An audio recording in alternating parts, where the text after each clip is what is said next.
Muy bien, vamos a comenzar.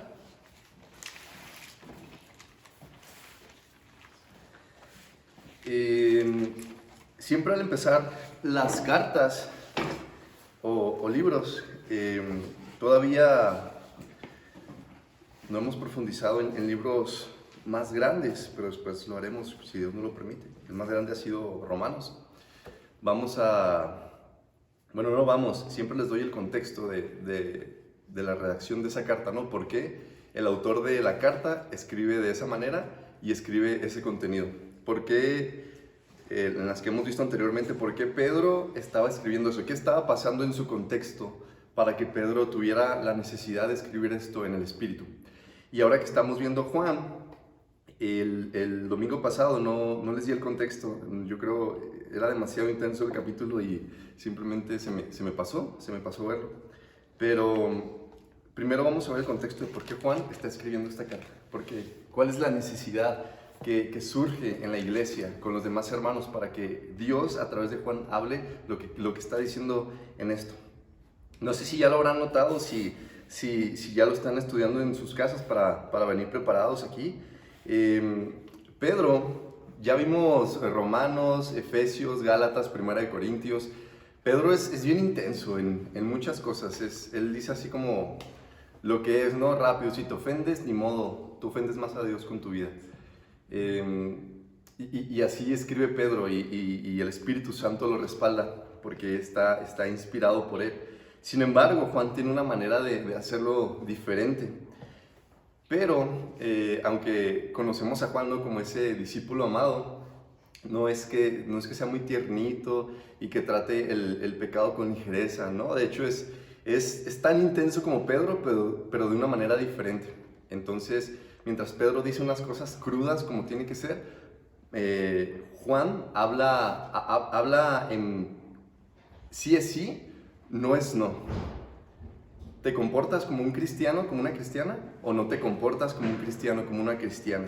A pesar de que usa mucho el término de amor, ¿no? Que generalmente asociamos el amor con todo está bien, no pasa nada, Dios es chido, Dios es bueno, Dios te permite todo, Él acaricia tu pecado, ¿no? Pero en esta carta vamos a ver que no es así, que es una cosa bien tremenda y bien profunda el amor de Dios. Bueno, contexto. Juan, en el momento en el que está escribiendo esta carta, es ya un hombre anciano, ¿ok? No es un señor de 50 años, no es un señor de 30 años, de 60 años, no. Juan ya es un hombre anciano y lo vamos a ver por la manera en que se dirige a las personas que está escribiendo la carta. En este momento, mientras Juan está escribiendo esto, es el último apóstol vivo. Es el último apóstol vivo. Los demás ya fueron asesinados. De las peores maneras, si quieren después lo vemos.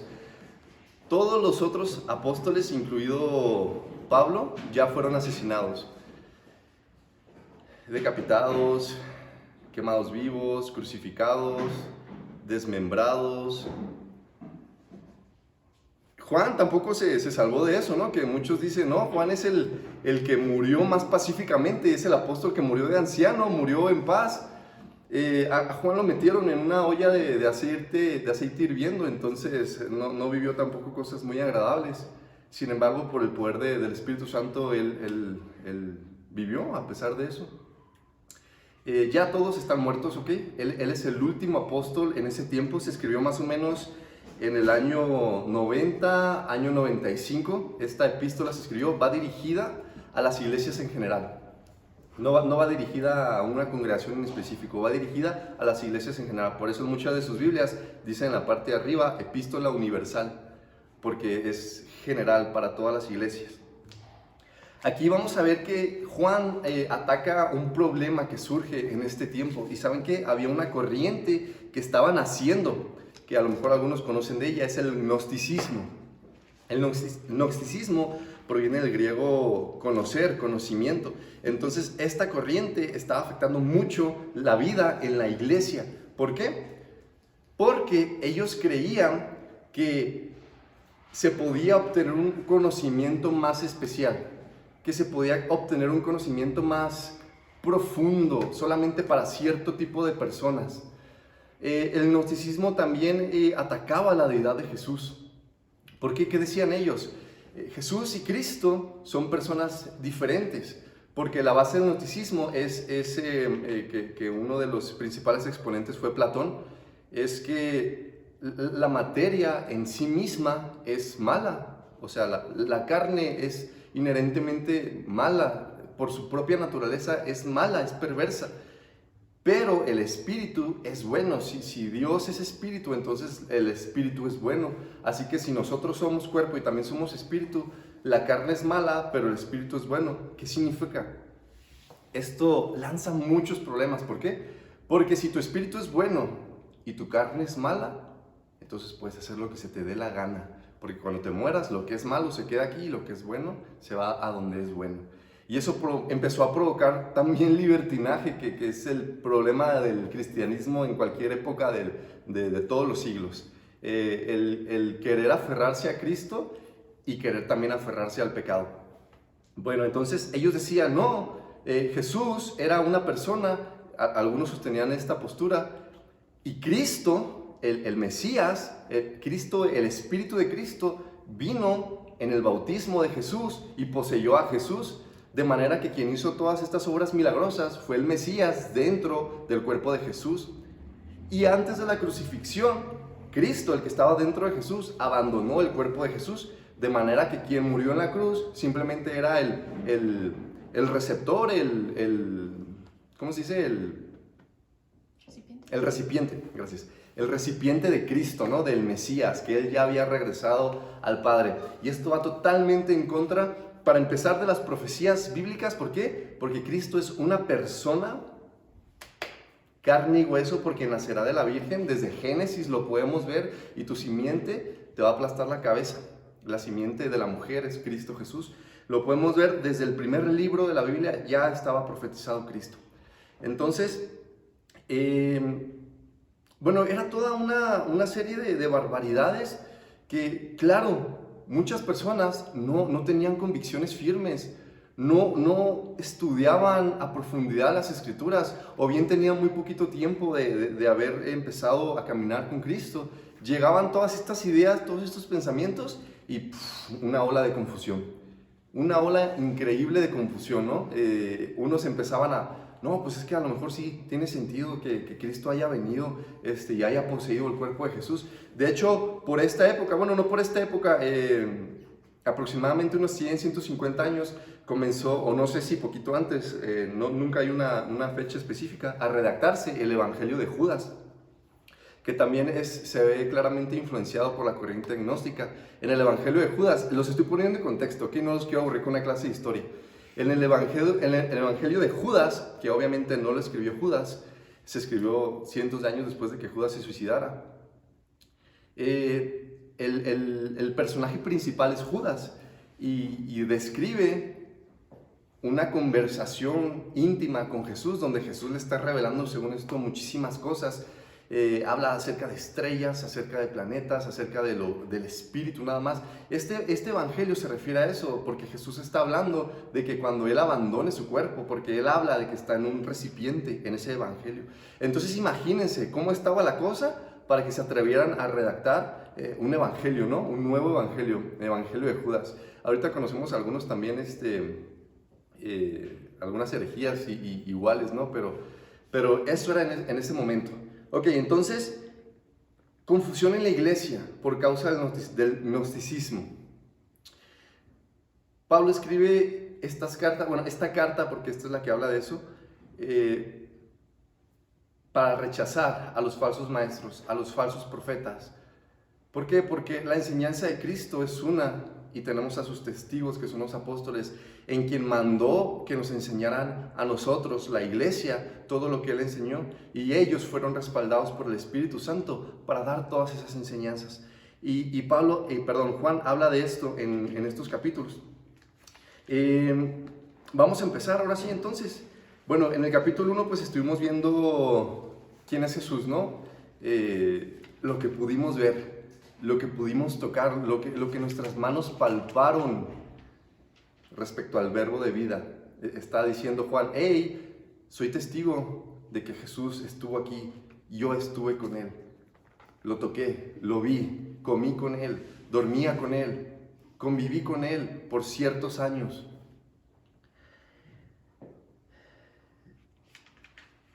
Versículo 1. Hijitos míos, estas cosas os escribo para que no pequéis, y si alguno hubiere pecado, abogado tenemos para con el Padre, a Jesucristo el justo. ¿Ven? Hijitos míos, es un abuelito, Juan en este momento está muy viejito. Una persona anciana así ve a todos así chiquitos, ¿no? Y más si está en el Señor, pues ya tiene un largo recorrido y fruto del Espíritu Santo palpable en su vida. Esa paciencia, misericordia, amor se ven reflejadas en la vida de las personas que han recorrido ya trayecto en el Espíritu Santo. ¿Por qué? Porque pues, no puedes llegar y ofenderlas así nada más, ¿no? Porque el Espíritu ha madurado el amor en esas personas. Y vemos a Juan hablando así: hijitos míos, estas cosas os escribo para que no pequéis. Y si alguno hubiere pecado, abogado tenemos para con el Padre. Escuchen, pecado, amartano, en griego, en todo el Nuevo Testamento significa exactamente lo mismo: transgredir la ley de Dios. En toda la Biblia, de Génesis a Apocalipsis, tiene exactamente el mismo significado: transgredir la ley de Dios. Pecado es pecado, hermanos. El pecado tiene el mismo significado en toda la palabra. Como les decía, transgredir la santa voluntad de Dios, consciente o inconscientemente, leve o de manera muy grave. La mentirilla más piadosa, ¿recuerdan lo que hablábamos la semana pasada? Esa ofensa accidental o la violación y el asesinato más cruel son igual delante de Dios, son dignos de muerte. Son dignos de muerte todo. Ay, no me di cuenta que ofendí al hermano. Eché una mentirilla. O el asesino más cruel. Es exactamente lo mismo delante de Dios. Dignos de muerte. Y les hacía una pregunta la semana pasada. Entonces, ¿están conscientes de la gravedad del pecado? De su pecado. No menospreciemos esa gravedad, la gravedad del pecado, hermanos, porque por tus mentiras piadosas o por la vasta cantidad de asesinatos que he cometido, ese Cristo se subió a esa cruz y lo clavaron y lo asesinaron y dio su vida. Y gloria al Padre, Él resucitó para salvación nuestra. Por mis mentiras piadosas y por el odio en tu corazón, Cristo se subió a esa cruz. Por lo que robaste cuando eras un niño, por lo que hiciste en esa lista interminable de cosas, Cristo se subió a la cruz y tomó tu lugar y mi lugar. Entendemos la gravedad del pecado. Pero hermanos, hay que gozarnos. Cristo nos redimió de la Torá, pues somos demasiado perversos e inútiles como para alcanzar nuestra propia justificación. Hermanos, somos libres. Somos libres porque la ley, la Torá, te dice: eres un mentiroso, eres un pecador, eres esto y esto y esto y esto y esto y esto y esto. A Dios no le agrada eso. Dios quiere que vivas en santidad. Ahí están las reglas. Ahora, ¿cómo le vas a hacer para cumplir esas reglas? ¿Cómo le vas a hacer para llegar a la altura de lo que Dios espera de un ser humano? No vas a poder, porque eres bien perverso, bien perversa. No vas a poder de ninguna manera. Pero Cristo nos ha redimido de esa ley. Cristo nos ha redimido 100%. No tienes que esmerarte. No tienes que esmerarte en dejar de ser un mentiroso, una mentirosa, un fornicador, una fornicadora, un mal hermano, un mal hijo, un mal padre, un mal esposo, una mala esposa. No tienes que esforzarte en eso. Tú te tienes que esforzar en ir a la cruz, en depender cada día que pasa más y más de la palabra. Que el Espíritu Santo obre en ti y Él se encarga de transformarte en un buen esposo, en una buena esposa, en un buen hijo, buena hija, hermano, hermana. Él lo hace en tu vida a la medida en que tú dependas de la palabra de Dios. En la medida en que te humilles delante de la presencia de Dios, Dios trabaja en tu vida. Pero hermanos, aclaración muy importante, no estamos exentos aún. Todavía no estamos exentos de presentar actitudes o pensamientos pecaminosos, pues seguimos atados a este cuerpo de muerte. Este cuerpo de muerte corrompido, que se enferma, que va a morirse un día, está atado al pecado y nosotros a él. No estamos exentos todavía de presentar comportamientos o actitudes o pensamientos, pecaminosos. Sin embargo, si algún hijo o hija de Dios llega a tener un comportamiento pecaminoso, que los hay, todo el tiempo, el mejor abogado del universo estará a tu favor y estará a mi favor. Porque hermanos, Cristo subió a la cruz por tu pecado pasado, presente y futuro en esta tierra. Cristo no subió a la cruz por una lista limitada de cosas que has hecho, porque su sangre es mucho más poderosa que eso. Porque donde abundó el pecado, sobreabundó la gracia. Esto para nada es el permiso de los creyentes para vivir una vida pecaminosa. No lo es. Estoy diciendo que grande es nuestra debilidad. Grande es nuestra debilidad. Y vamos a tener de repente conductas pecaminosas, pensamientos pecaminosos. Y abogado tenemos para con el Padre, a Jesucristo el justo. Pero eso no nos da permiso a vivir una vida haciendo todo lo que es desagradable para Dios. No, es todo lo contrario. Ahorita hablaremos más de eso. Jesucristo, dice aquí el versículo, Jesucristo el justo. Aquí Juan está haciendo junta dos palabras, Jesús y Cristo. Jesucristo. ¿Por qué? Porque es la misma persona. Jesús y Cristo son la misma persona, combatiendo con esa corriente gnóstica, ¿no? No es cierto que Jesús y que Cristo poseyó a Él, ¿no? Y Él hizo todas esas. No es cierto. Dios se encarnó. Es Cristo Jesús. Es Jesús. Él es el Mesías prometido en todo el Antiguo Testamento, que vino a cumplir la ley y a morir por tus pecados para darnos la vida que tú y yo no podemos vivir. Versículo 2. Y Él es la propiciación por nuestros pecados, y no solamente por los nuestros, sino también por los de todo el mundo. Jesús, hermanos, fue puesto en lugar nuestro. Él tomó el lugar que nos pertenece. Él es la propiciación. En Él se cumple el juicio, la ira de Dios sobre la vida de los pecadores que creen en Él, en su persona completamente. ¿Ya conoces a Jesús? Les preguntaba lo mismo la semana pasada. ¿Ya conoces a Jesús? Hermano, hermana, ¿ya conoces a Jesús? ¿O aún todavía has escuchado de Él solamente? ¿Ya conoces a Jesús? ¿Lo conoces?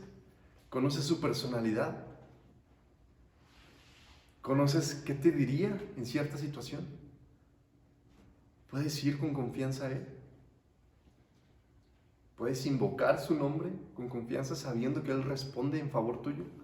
¿Ya conoces a Jesús? ¿O has oído de Él solamente?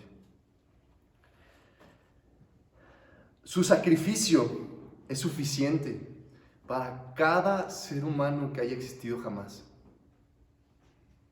Es suficiente para cada ser humano que haya existido jamás. Pero es efectivo solamente para los que creen.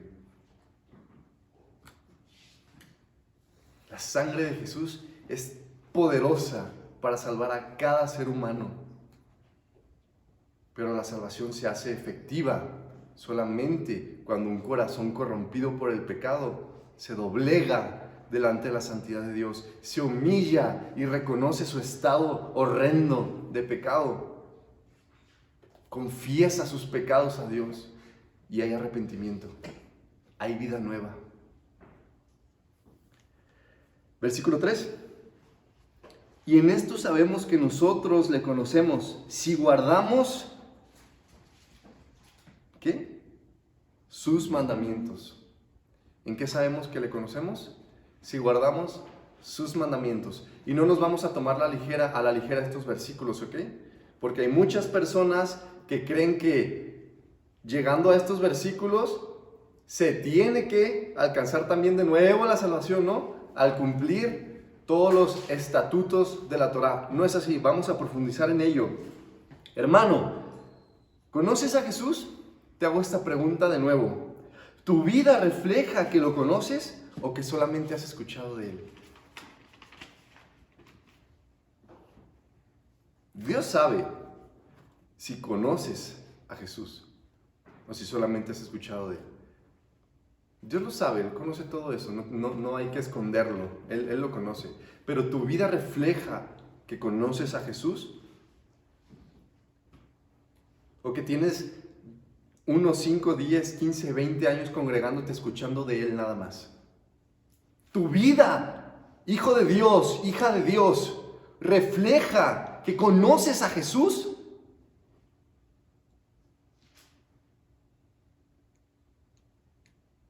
Hablábamos de esto la semana pasada.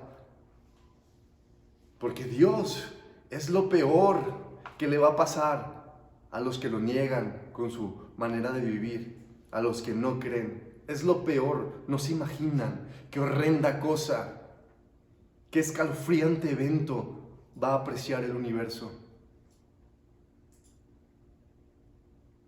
Y es lo mejor que nos va a suceder a los hijos e hijas que hemos creído, que constantemente vamos a la cruz en arrepentimiento, en humillación, en dependencia a las Escrituras.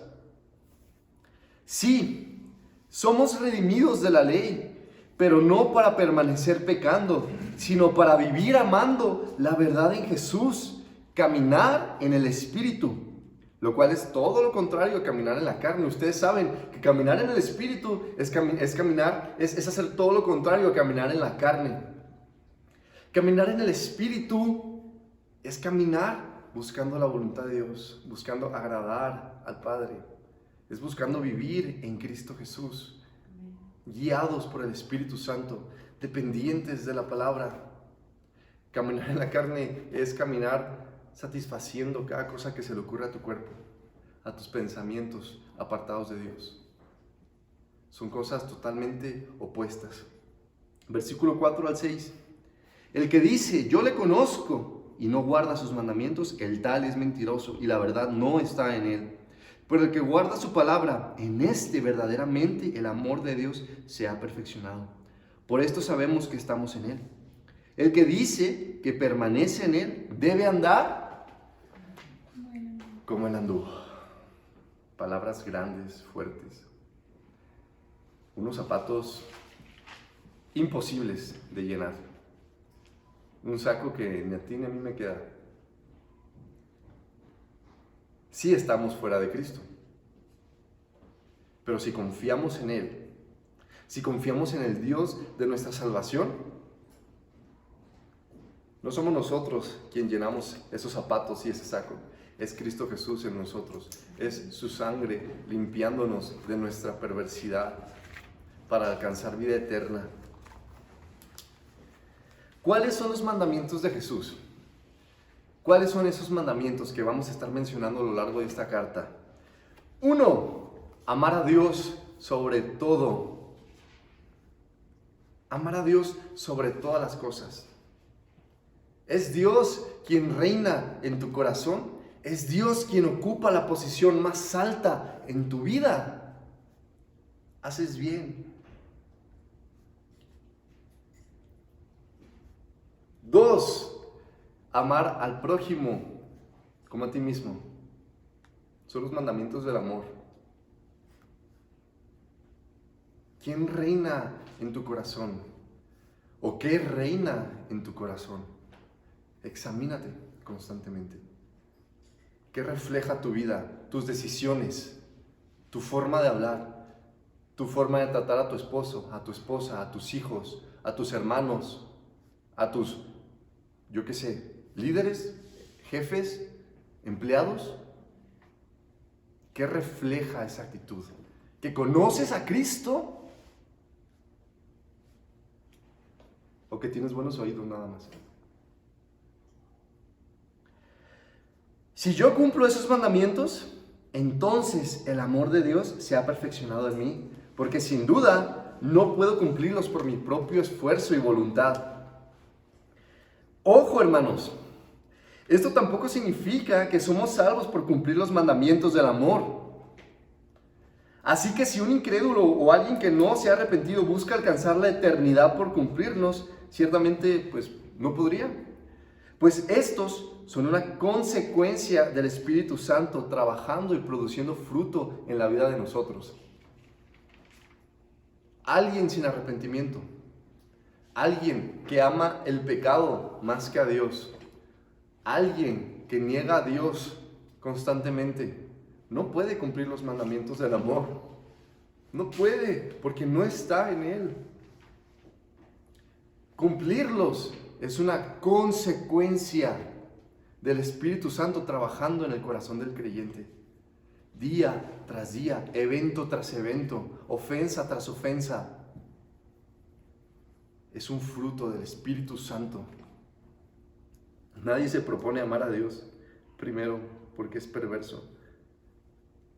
¿Saben por qué? Porque Dios dio el primer paso. Dios dio el primer paso. No hay un justo, aún uno solo. Todos han pecado, todos son destituidos de la gloria de Dios. Y Dios dio el primer paso.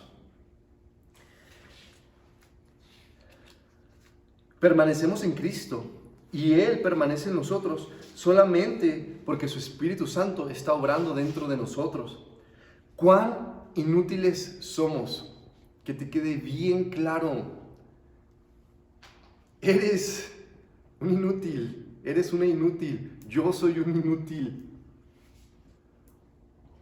Porque nadie tiene de qué presumir delante de Dios. Nuestro pecado es mucho y es digno de muerte. Nadie tiene que presumir nada delante de Dios.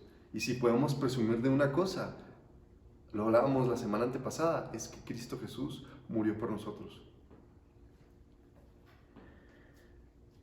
Versículo 7.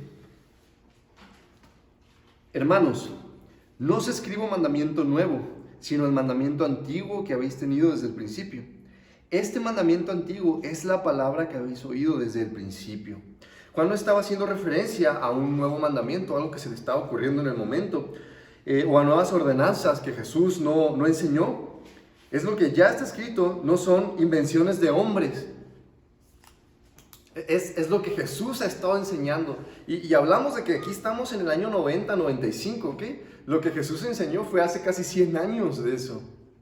Bueno, un poquito menos, ¿no? Porque hace como 70 años que Jesús enseñó eso. Y vamos, nosotros estamos 2021. Piensen 70 años atrás. Ya viene en los libros de historia. En los libros de historia de las nuevas generaciones ya está ahí redactado como historia lo que pasó hace 70 años. Juan no está enseñando cosas nuevas. Juan no está enseñando lo que se le viene a la mente en este momento. Está enseñando lo que Cristo vino a enseñar. Versículo 8. Sin embargo, os escribo un mandamiento nuevo, que es verdadero en él y en vosotros, porque las tinieblas van pasando y la luz verdadera ya alumbra. Es el nuevo mandamiento, porque Jesús lo enseñó y lo vivió para dar un ejemplo que nunca antes se había dado. Es el mandamiento de amor. Antes de Jesús se vivía un testimonio de terror, de esclavitud, porque todos vivían atados al pecado.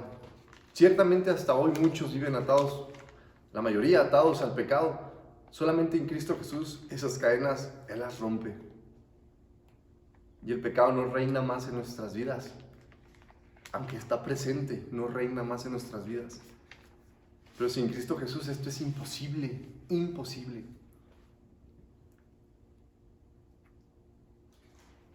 Y Cristo Jesús vino a dar ese ejemplo. Él cumplió perfectamente la Torá, cosa que tú y yo jamás podríamos hacer, ni ningún judío pudo, ni ningún miembro de ninguna tribu de Israel pudo jamás. Él lo hizo por ti y por mí. Sabemos que todo aquel que cree en Jesús como el Hijo de Dios, el yo soy que salva, ha dejado las tinieblas y ha comenzado a caminar en la luz. Todo aquel que cree en Cristo Jesús como el Dios de su salvación, ha comenzado a caminar en la luz. Juan 8:12, el que está en Jesús ya no está más en tinieblas. En que cree en Jesús ya no está más en tinieblas, porque Cristo es la luz que lo alumbra.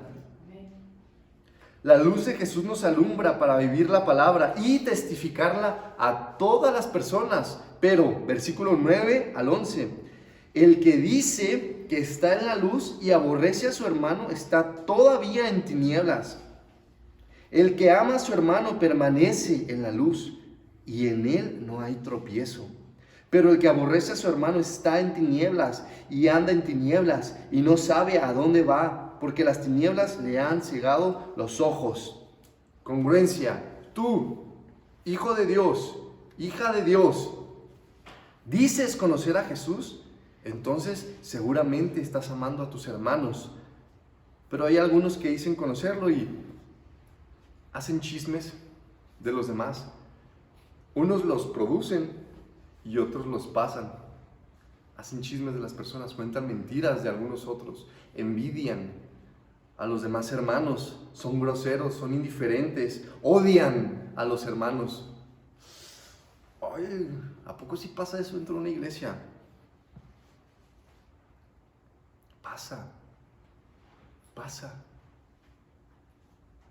Y mira, tú y yo somos seres humanos y hemos tenido todas estas emociones y estos sentimientos y estas acciones y estos pensamientos. Tú y yo hemos odiado y hemos sido indiferentes y groseros y hemos sido, o no sé si todos, pero al menos yo sí, chismosos, envidiosos. Pero ¿sabes qué? Cristo Jesús siempre llega de nuevo a tu vida y dice, arrepiéntete. Arrepiéntete y confía en mí, dice Jesús. Confiesa tus pecados. Es la diferencia de un hijo de Dios a un calientabancas. Ambos pecan, pero el Espíritu Santo mueve a uno a arrepentimiento. El otro se queda en la misma posición durante años y años y años y años, porque el pecado ha endurecido su corazón y ha cegado sus ojos. No sabe a dónde va. No hay tropiezo para ti que amas a tus hermanos, porque Jesucristo te guía en toda verdad y su amor va madurando en ti. No hay tropiezo, porque Cristo Jesús va madurando su amor en tu vida y te va revelando todo en Él. No hay tropiezo en ti, hijo de Dios, hija de Dios, que amas a tus hermanos. Pero aquel que aborrece al hermano va caída tras caída tras caída, porque está cegado a la verdad en Cristo Jesús. Y se tropieza, y se tropieza, y se tropieza, y se vuelve a tropezar. Y ahí está la misma piedra en ese mismo lugar. ¿Por qué? Porque está cegado a la verdad en Cristo Jesús. Pero, hermanos, vuelve Cristo. Yo no te estoy condenando. Y Él tampoco lo hizo. Y no debería hacerlo ningún hijo de Dios. Vuelve Cristo y dice, arrepiéntete. Estás vivo. Mientras estés vivo, hay esperanza. Porque es la misericordia de Dios todavía dándote aliento de vida. Arrepiéntete. Sé un hijo de Dios, sé una hija de Dios. Camina en el Espíritu. Vive en arrepentimiento. Depende cada vez más de la palabra de Cristo. Versículos 12 al 14. Os escribo a vosotros, hijitos, porque vuestros pecados os han sido perdonados por su nombre. Os escribo a vosotros, padres, porque conocéis al que es desde el principio. Os escribo a vosotros, jóvenes, porque habéis vencido al maligno. Os escribo a vosotros, hijitos, porque habéis conocido al Padre. Os escribo a vosotros, padres, porque habéis conocido al que es desde el principio. Os escribo a vosotros, jóvenes, porque sois fuertes y la palabra de Dios permanece en vosotros y habéis vencido al maligno. Uno debe pensar que ya tiene demencia. Aquí no, Juan, porque repite las cosas muchas veces. Hay un propósito en esto. Habla de 3 tipos de personas: hijitos, padres y jóvenes. Aquí más bien habla de 4 personas. Hijitos usa 2 palabras diferentes. El primer hijitos es para prácticamente un bebé que depende de todo lo que el padre le pueda proporcionar. Bueno, ese es nuestro estado, ¿no? Aunque seamos muy maduros, siempre dependemos del padre, pero me refiero es un bebé así, no puede hacer absolutamente nada más, sino depender y depender y depender. El otro hijitos es ya un grado de poquita más madurez en un niño. Sin embargo, sigue siendo totalmente inmaduro y necesita constante enseñanza y enseñanza y enseñanza y disciplina y todo lo que necesita un niño pequeño. Y luego habla de los jóvenes. No está refiriéndose a jóvenes de cierta edad, no. Está refiriéndose a los jóvenes en la fe. Puede haber una persona de 80 años y ser joven en la fe. Sí puede haberla. Puede haber una persona de 12 años y ser joven en la fe, por supuesto. Es un cierto grado de inmadurez espiritual, en donde cada día vamos avanzando más. Y luego están los padres, que no le está hablando a papás que tienen hijos, está hablando de personas que han madurado en su relación con Cristo, que han pasado por cosas, que han atravesado situaciones, que su fe ha sido probada y no fueron hallados reprobados delante de Dios, que su dependencia ha crecido cada vez más. El fruto espiritual, como Juan en este momento, ¿no?, es tangible en sus vidas. Primero, vamos a ver, repite 2 veces a cada uno de ellos, a los hijitos, a los padres y a los jóvenes. Y aquí tú te vas a preguntar, ¿en dónde estoy yo? ¿En dónde estoy yo? ¿Estoy con los hijitos? ¿Estoy con los jóvenes o estoy con los padres? ¿En dónde estoy yo? Y esto no es un motivo de vergüenza, hermano, no, pero examínate. ¿Por qué? Porque el Espíritu Santo nos va dirigiendo a madurez. Entre más pasan los días, nosotros más dependientes de la palabra y más maduros somos. Aquellos días que estudiamos Romanos, llegué a comentarlo, y 1 Corintios, que no existen esos hijos de Dios, esas hijas de Dios que tienen 30, 40 años congregándose en la misma iglesia o en diferentes iglesias y sus vidas siguen siendo prácticamente las mismas. La forma de tomar sus decisiones sigue siendo las mismas, su manera de hablar sigue siendo la misma, su manera de tratar a otros sigue siendo la misma, sus círculos sociales siguen siendo los mismos. El tal no puede llamarse un hijo de Dios porque no ha demostrado arrepentimiento en ningún punto de su vida. Pero repito, si hay vida, hay esperanza. Arrepiéntete. Hijitos, en la primera vuelta dice, los pecados han sido perdonados por su nombre. Han conocido al Padre en Cristo Jesús, lo sabemos. Todos hemos experimentado esto. Todos nosotros, los que creemos, los que confesamos nuestros pecados delante de Dios, nuestros pecados han sido perdonados. Ya has salido de ahí. Estás libre de cadenas. Estás libre de todo eso que te ataba. Tus pecados han sido perdonados. Hijitos, tus pecados han sido perdonados. Has conocido al Padre. Eres un hijo de Dios. Eres una hija de Dios. Todo aquel que cree, solamente por creer, todo aquel que cree en Cristo Jesús se le da el derecho de ser llamado hijo de Dios. Y esto no porque se lo proponga alguien, no porque a mí se me ocurra, o no porque tú andes de buenas y de repente ya quieras ser un hijo de Dios. No es por voluntad de carne, ni de sangre, ni de varón. Es por voluntad de Dios, porque así le place a Él. Jóvenes, han vencido al maligno y son fuertes, y su palabra, la palabra de Dios, permanece en ustedes, y han vencido al maligno. ¿Qué es lo que se repite aquí? Han vencido al maligno. Estos jóvenes en la fe han vencido al maligno. Han dejado ya esa vida, esa conducta. Han vencido esa tentación. Han vencido lo que Satanás quiere destruir en tu vida, dependiendo de Cristo Jesús. Sí, son jóvenes y han vencido al maligno. Han vencido, está derrotado. Cristo ganó esa batalla, esa guerra. Cristo Jesús. Y padres, conocéis al que es desde el principio, y han conocido al que es desde el principio. Es lo único que se repite. Maduros en la fe, conocen al que es desde el principio, Cristo Jesús.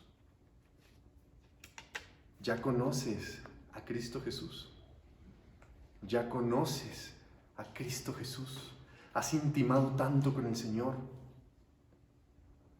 que puedes ir con confianza, que puedes clamar a Él.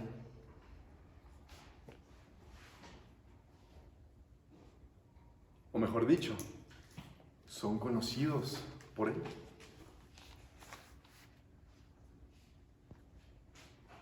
Una persona puede revisar tu Facebook, se mete al muro, revisa qué te gusta. A veces hay opciones, ¿no?, donde pueden ver si le das like a películas, libros, cosas así.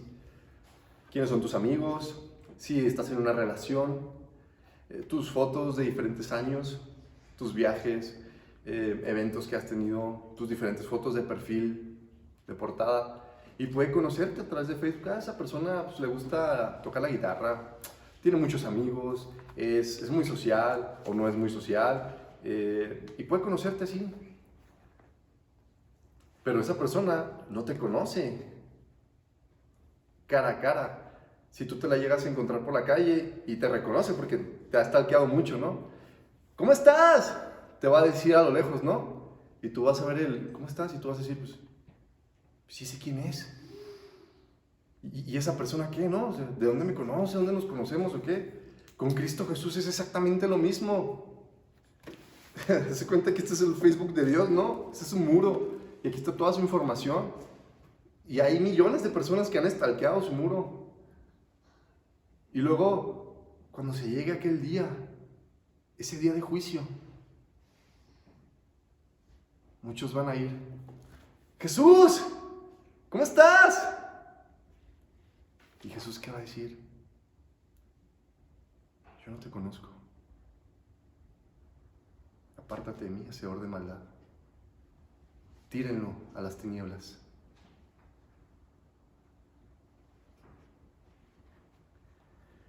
¿En dónde estás parado? ¿Qué refleja tu vida? ¿Conoces a Jesús? ¿Amas a tus hermanos? ¿Aborreces a tus hermanos? ¿En dónde estás parado? Versículo 15 al 17. No améis al mundo, ni las cosas que están en el mundo. Si alguno ama al mundo, el amor del Padre no está en él. Porque todo lo que hay en el mundo, los deseos de la carne, los deseos de los ojos y la vanagloria de la vida, no proviene del Padre, sino del mundo.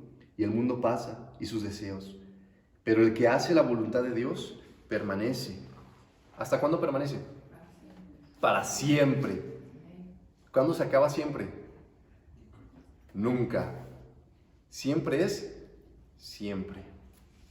Fija tus ojos en lo que está por venir, en la eternidad, en Jesucristo. Todo lo que el mundo ofrece no proviene de Dios, Si no, ¿cuál sería el caso de traer cielos nuevos y tierra nueva? ¿Cuál sería el caso de que Jesús diga, yo hago todas las cosas nuevas? Si Él quiere que nos quedemos aquí y disfrutemos de este mundo corrompido por el pecado, por causa del hombre. Si vives con los ojos en lo terrenal, pasarás junto con el mundo y sus deseos, como dice la palabra. El mundo pasa y sus deseos. Si vives con tus ojos en lo terrenal, tú también pasarás junto con el mundo y junto con sus deseos. Pero el que permanece en Cristo Jesús se queda para siempre. Para siempre. Y siempre es siempre. Y no hay zonas grises en las Escrituras. No hay zonas grises en las Escrituras. O crees en Cristo Jesús y tu vida refleja que crees en Cristo Jesús, o está este otro grupo, ¿no? Que incluye a aquellos que dicen que sí creen, pero que su vida no refleja a Cristo Jesús. Aquellos que niegan a Cristo Jesús, aquellos que se declaran ateos de Dios, aquellos que predican un evangelio diferente, aquellos que se desviaron, aquellos que comenzaron caminando por el Espíritu y terminaron por la carne. Solamente hay dos lugares. ¿Crees y refleja tu vida que crees a través del Espíritu Santo o no? No hay puntos intermedios. No hay nadie que el día del juicio se presente delante del juez, Cristo Jesús, y le diga, dame chance, no me destruyas. Yo desde chiquito fui a la iglesia, yo desde chiquito escuché de ti, dame chance. Estuve en la alabanza, fui pastor, fui esposa de pastor, dame chance. Nunca tomé, nunca fumé, nunca dije groserías, dame chance. Apártate de mí, yo no te conozco, hacerlo de maldad. Versículo 18. Hijitos, ya es el último tiempo, y según vosotros oísteis que el anticristo viene, así ahora han surgido muchos anticristos. Por esto conocemos que es el último tiempo. El anticristo viene, hermanos, según conocemos en las Escrituras. Él viene primero con una cara, ¿no? Muchos creen que el anticristo es alguien así, ¿no? Que se va a ver en sus ojos una maldad increíble, ¿no? Y que prácticamente le va a estar saliendo humo y va a venir con un tridente así como y una cola de diablo, cosas por el estilo, y algo así repugnante, maligno. Pero no es cierto. Primero el anticristo viene como un líder que va a maravillar a las naciones. Va a maravillar a las naciones, viene haciendo grandes cosas, proezas, falsos milagros. A todos los va a tener anonadados, con la boca abierta. ¡Ah! ¡Wow! Lo queremos seguir a Él. Nos encanta todo lo que Él hace. Nos fascina su forma de ser. Pero Él es el siervo de Satanás destinado a engañar a muchos con grandes milagros y prodigios, pero que procurará asesinarlos y gobernar con muerte y odio. Vendrá. Pero ya hay muchos anticristos. El anticristo todavía no se ha manifestado. Y miren, hay una discusión, ¿no? Que si el anticristo es un sistema político o gubernamental o lo que sea. Es una persona que representa todo un sistema porque él gobierna. Pero ya hay muchos anticristos. No que sean el anticristo, sino que son muchos movidos por el pecado a blasfemar contra Dios al negar la existencia o la deidad de Jesús. En este tiempo, en el año 90, 95 después de Cristo, ya surgían muchos anticristos. En este tiempo, 2021 después de Cristo, hay muchísimos anticristos.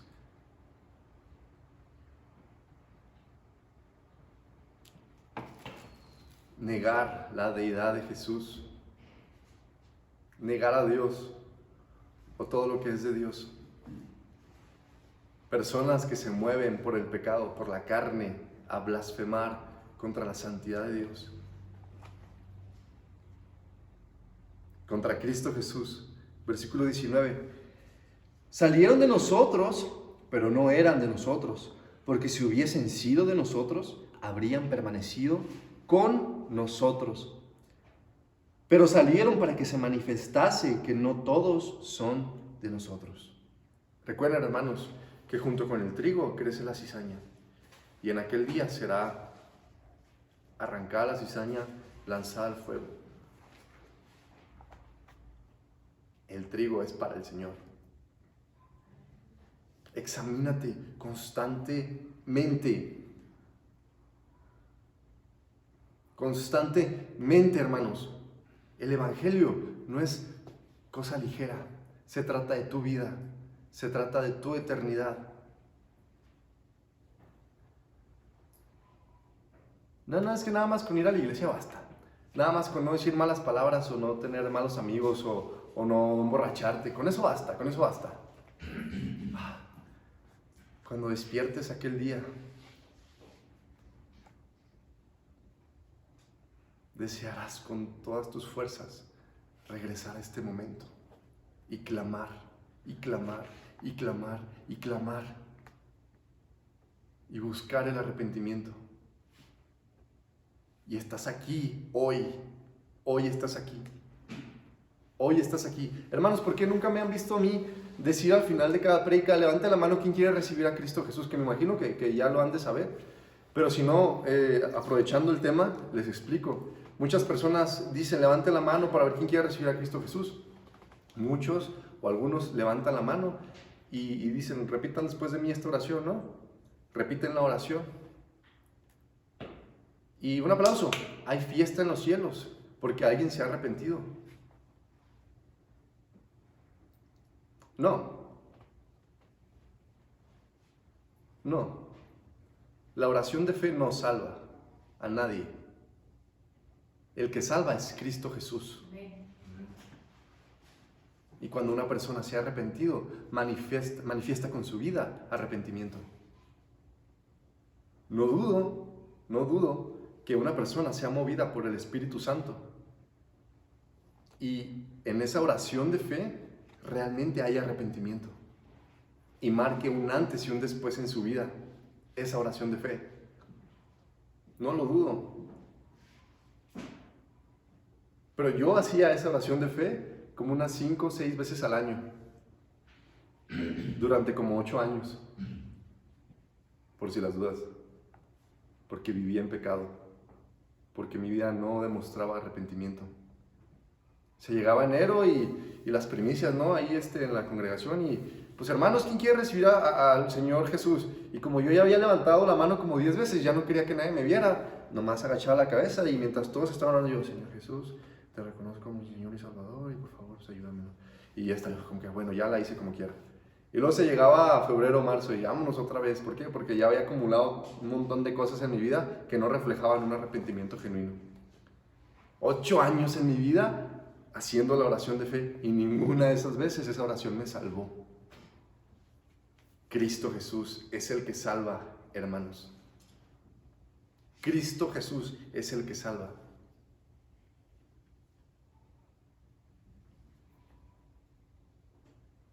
¿Quieres ser salvo? ¿Quieres las promesas de Dios? ¿La vida eterna? No más llanto, no más muerte, no más dolor, no más enfermedad, no más cansancio. Arrepiéntete de tu pecado y que tu vida refleje ese arrepentimiento verdadero. Estás en problemas si el Espíritu Santo no está trabajando en ti, porque significa que lo estás haciendo en tus fuerzas. Un día te vas a hartar de hacerlo en tus fuerzas. Pero cuando el Espíritu Santo entra en una persona que se ha arrepentido, Él es el que hace toda la chamba. Él es el que produce todo ese fruto en tu vida. Toda esa paciencia, todo ese amor, todo ese gozo, toda esa misericordia, esa templanza, esa ternura en tu carácter, esas convicciones firmes. Eso lo hace el Espíritu Santo, es trabajo de Él. En alguien que confía plenamente en Cristo Jesús como su Salvador y como el Dios de su vida, ese ser entronado en el corazón que gobierna. Ya leímos el versículo 19, ¿sí, verdad? Sí. Perdón. Bueno, aquí dice, salieron de nosotros, pero no eran de nosotros, estos anticristos. Acuérdense, en contexto, estamos en contexto, hay una corriente gnóstica, ¿no? Salieron de nosotros, personas que se identificaban con la fe cristiana. Pero salió un movimiento muy chido que enseña cosas bien locas y se fueron a seguir ese movimiento. No, es que mira, vente para acá porque aquí enseñan otras cosas y no manches, está bien padre. Y mira, hacemos esto y esto y esto y esto. Salieron de nosotros, pero no eran de nosotros. ¿Y por qué pasó esto? Para que se manifestara que no todos son de nosotros. Versículo 20 al 22. Pero vosotros tenéis la unción del Santo y conocéis todas las cosas. No os he escrito como si ignoraseis la verdad, sino porque la conocéis y porque ninguna mentira procede de la verdad. Juan estaba diciendo, yo lo parafraseo, pero les escribo a ustedes quienes viven en Cristo Jesús, ustedes que son del Padre y son conocidos por Él. Les escribo a ustedes que conocen a Jesús y que son conocidos por Él. Les hablo a ustedes que son conocidos por Jesús y que ustedes lo conocen a Él. No hay tropiezo en ustedes. La verdad está en ustedes. La luz alumbra su vida, su camino, su trayecto. ¿Qué significa negar que Jesús es el Cristo? Significa creer que Jesús no es el Eterno, enviado por el Padre para salvación del mundo, el Mesías prometido por los profetas en el Antiguo Testamento. Negar que Cristo es el Mesías, que Él es el Cristo, que significa lo mismo, Cristo y Mesías, Cristo en griego, Mesías en hebreo, ungido significa los dos. El prometido en todo el Antiguo Testamento, como les dije ahorita, desde Génesis. Negar que Jesús es el Cristo significa decir, Él no me puede salvar. Yo no acepto que Él pueda salvarme a mí. Versículo 23. Todo aquel que niega al Hijo tampoco tiene al Padre. El que confiesa al Hijo también tiene al Padre. El que niega al Hijo de Dios también niega al que le envió, el cual es el Padre. Pero quien vive de acuerdo en su deidad ya es conocido por el Padre. Versículo 24 al 27. Lo que habéis oído desde el principio permanezca en vosotros. Si lo que habéis oído desde el principio permanece en vosotros, también vosotros permaneceréis en el Hijo y en el Padre. Y esta es la promesa que Él nos hizo, vida eterna. Os he escrito esto sobre los que os engañan, pero la unción que vosotros recibisteis de Él permanece en vosotros, y no tenéis necesidad que nadie os enseñe. Así como la unción misma os enseña todas las cosas y es verdadera y no es mentira, según ella os ha enseñado, permaneced en Él. ¿Cuál es la unción? Es el Espíritu Santo en nuestra vida, revelándonos a Cristo Jesús. Alguna vez, cuando era cuando era adolescente, de esas veces que salía a evangelizar, me encontré con una persona y yo le preguntaba, ¿no? Esto de, ¿conoces a Jesús? ¿Has escuchado los 10 mandamientos? Etcétera, etcétera. Y cuando toqué el punto de la eternidad, yo le decía, Dios nos prometió vida eterna en Cristo Jesús para siempre estar con Él. Y me acuerdo que me contestó, ay, pues qué chiste, vivir para siempre, imagínate. Qué chiste vivir para siempre y estar viendo todas esas cosas. En ese tiempo yo no lo entendía, ¿verdad? Tampoco, nada más estaba haciendo lo que me decían que hiciera. Pero wow, en el desconocimiento.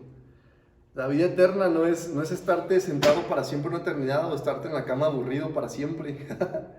No es eso. Es algo que tú no conoces Y yo tampoco.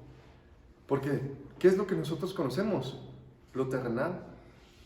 ¿Qué es lo que nosotros despertamos y escuchamos en la radio? Que mataron a tantos, que secuestraron a tantos, que se suicidaron tantos, que la escuela está bien difícil, que el trabajo está bien estresado, bien pesado y estresante, que los hijos son bien rebeldes,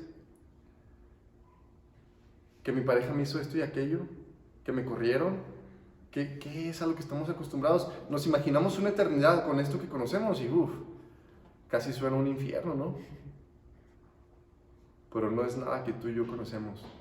Es una eternidad en presencia de Dios, donde no hay más pecado, donde no hay más llanto, donde no hay más dolor, donde no hay más culpa. Tú y yo no conocemos eso. Anhelamos eso.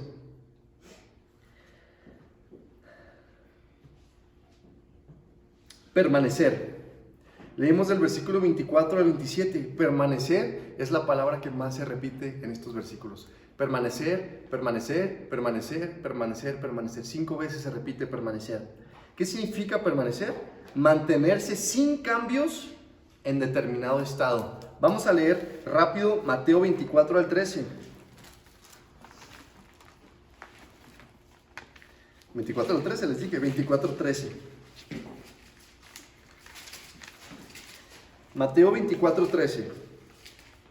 Está cortito el versículo, muchos se lo saben. Dice, está Jesús hablando aquí. Mas el que persevere hasta el fin, este será salvo. Esto no está hablando de que la salvación es por obras y que tienes que hacer muchas cosas buenas hasta el final. ¿Qué está diciendo Jesús aquí?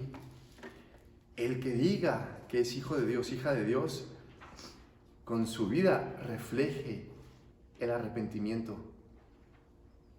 el fruto del Espíritu Santo, hasta el fin. Hasta el fin. ¿Qué pasa con una persona que cumple 70 años, ¿no? Y toda su vida ha ido a una iglesia cristiana? Nunca ha tomado, nunca ha fumado, nunca ha dicho groserías, malas palabras. Y así a esa edad, al siguiente año, algo pasa y abandona. Abandona, deja ir a la iglesia. Ponlo en la edad que tú quieras. Abandona, deja ir a la iglesia. Híjole, perdió su salvación. Pobrecito él. No, hermanos. No. La salvación no se pierde en ningún momento. Demostró a ese punto de su vida que estaba haciéndolo en sus fuerzas. Porque si hubiera sido de nosotros, hubiera permanecido con nosotros. Pero era necesario que eso pasara para que se manifieste que no todos son de nosotros. Versículo 28 al 29. Y ahora, hijitos, permaneced en Él, para que cuando se manifieste tengamos confianza, para que en su venida no nos alejemos de Él avergonzados. Si sabéis que Él es justo, sabed también que todo el que hace justicia es nacido de Él. No estamos libres de pecado. Eso es un hecho. Eso es un hecho. Aún. Pero el pecado ya no puede reinar en aquellos corazones arrepentidos y rendidos a Jesús, sino que nuestra vida es encaminada en justicia. Jesús vuelve pronto y primero viene por su novia, una iglesia santa que ha permanecido hasta el fin en todo lo que Él enseñó. Jesús no viene por los calientabancas, que de esos hay muchos, desgraciadamente. Pero ¿sabes qué? Mientras hay vida, hay esperanza. Arrepiéntete. Pero Jesús no viene por los calientabancas. Jesús viene por los hijos y las hijas de Dios, con un corazón humillado, dependiente de la palabra, arrepentido, que su vida, sus acciones, todo lo que ellos son, refleja Cristo Jesús. Cristo Jesús. Hermanos, permanecer es importante. Pero no se preocupen tanto, si son de Él, el Espíritu Santo los lleva a permanecer. Es una obra completa de Dios. Como les decía al principio, ojo, no intenten nadie permanecer en sus fuerzas. Van a despreciar años, esfuerzo, muchas situaciones cansadas, frustrantes, tristes, feas, para que al final todo eso haya sido en vano. Un corazón arrepentido, un corazón humillado, un corazón que reconoce lo perversos que somos, que reconoce el lugar de Dios, la necesidad de un Salvador, un corazón que clama, un corazón que sabe cuál es su posición, que ama a sus hermanos. Todo eso el Espíritu Santo lo va haciendo en la vida de aquel que cree, en la vida de aquel que se rinde a Cristo Jesús. Ríndete a Cristo Jesús, ríndete hasta el fin, permanece hasta el fin. Hasta aquí el capítulo de hoy, hermanos.